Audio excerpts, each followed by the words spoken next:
This is the second video on prime factoring a polynomial. In this video, I'm going to give you a number of problems to try, and then I'll go through and discuss how I would prime factor that same polynomial. Keep in mind that this process has two pieces.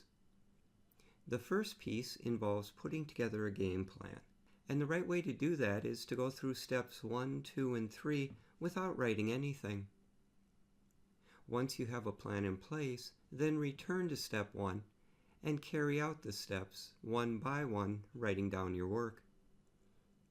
Make sure at the end of that process you're keeping in mind step 4. That is, you have to go through each of your final factors individually and convince yourself that every single one of them is prime.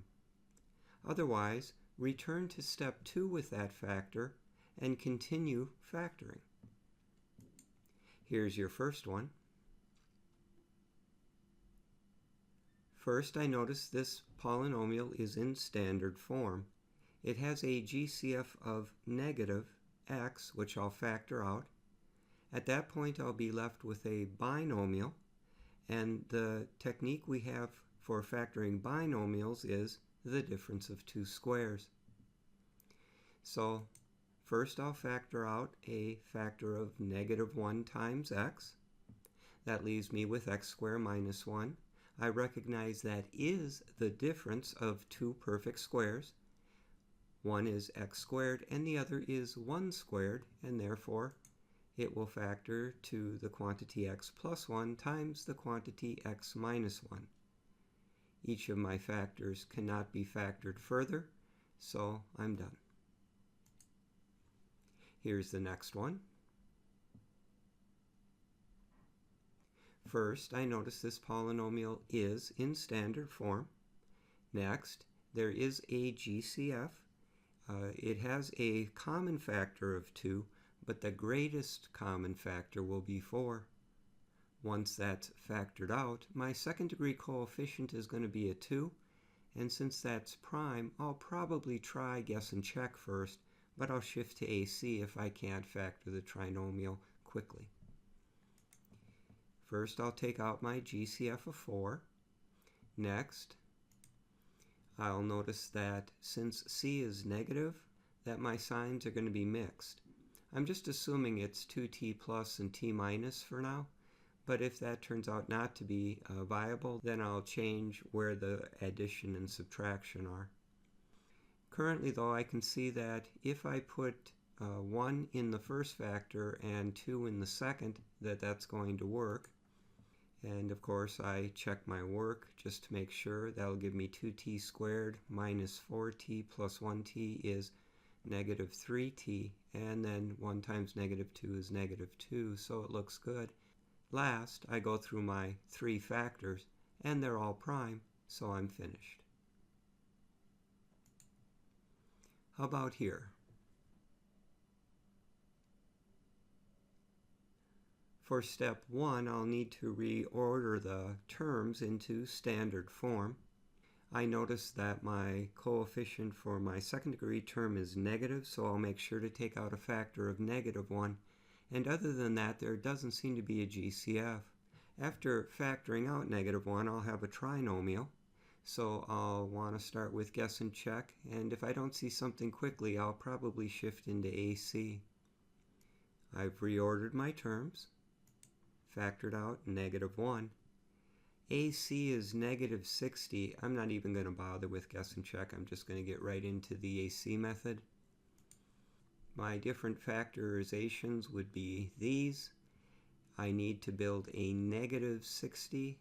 It certainly seems to me that 6 and negative 10 is my best choice since their sum is negative 4. And so I just work my way through grouping, make sure all my final factors are prime, and I'm done. How about here?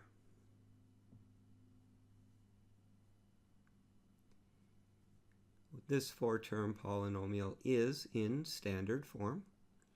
There doesn't seem to be a GCF. There are 4 terms, so I'm going to try grouping. And after grouping, sometimes one of those factors will be the difference of two squares, so I'll want to make sure I look for that. After factoring by grouping, I do notice that the first factor is prime, but the second is the difference of two squares, that is y squared minus 2 squared.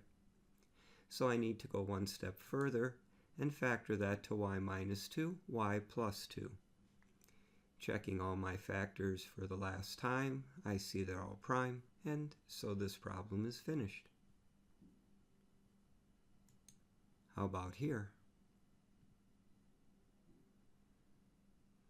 I have a trinomial. It is in standard form. There is a GCF. It's going to include a factor of -1. Also, 24 and 6 all share a factor of 6. So my first step is to factor out a GCF of -6. Next, I notice this trinomial has addition, and 4 only has a couple of factorizations, 1 and 4 and 2 and 2. So I'm going to try guess and check next. I get everything ready. And I think 2 and 2 is my best first choice since b is a 4. So probably a 1 and a 1 will give me my 1. And I'll check. This will give me 4h squared plus 4h plus 1. That does match. And each of my factors is prime. And so I'm finished.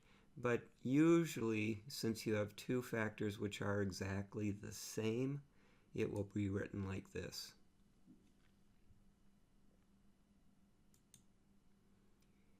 How about this one? Well, this isn't in standard form, so I'm going to reorganize it first. Next, I notice that all three terms share a 2 and an x. So I'll factor out the GCF of 2x. I'll then be left with a trinomial. I'll try guess and check, or AC, depending on what it looks like at that point. I've written it in standard form, factored out my GCF, and this looks like a really good choice for just guess and check. So I get my factors ready, look at my factorizations of 30. I need my first degree term to have a coefficient of -11, and as I look through my factorizations, here's the one that looks like it'll work well as long as they're both negative, and so I simply fill them in. As I go through my factors, I see they're all prime, and so I've finished. And here's our last one. First, my binomial is in standard form. Next, I notice there is a GCF. Let's see, 12 and 27 factor to 2, 2, and 3, and 3 times 3 times 3, which implies that their GCF is going to contain a 3. It's going to be a -3, and there'll also be a factor of n.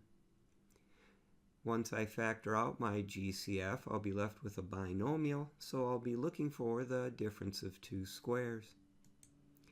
Here I've taken out my GCF, and sure enough, I have the quantity 2n squared minus 3 squared. And that will factor to 2n minus 3 and 2n plus 3.